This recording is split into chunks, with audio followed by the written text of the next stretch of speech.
علماء کہتے ہیں جہاد فرض کفایہ ہے، لیکن جب میدان میں اتر گئے تو فرض عین ہو جاتا ہے، اب پیچھے بھاگنے کی آپ کو اجازت نہیں ہے۔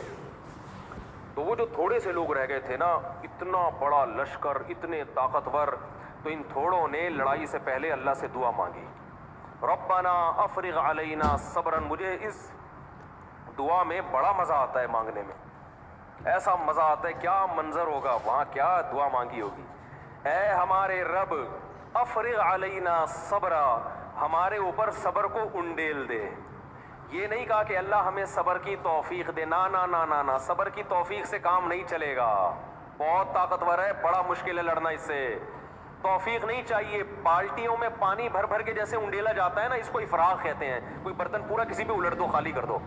اے اللہ صبر بالٹیوں میں بھر بھر کے لا اور ہمارے سر پہ بار بار انڈیل، اتنا صبر چاہیے ہم کو، اس کے بغیر ہم لڑ نہیں سکتے۔ علماء کہتے ہیں جہاد فرض کفایہ ہے،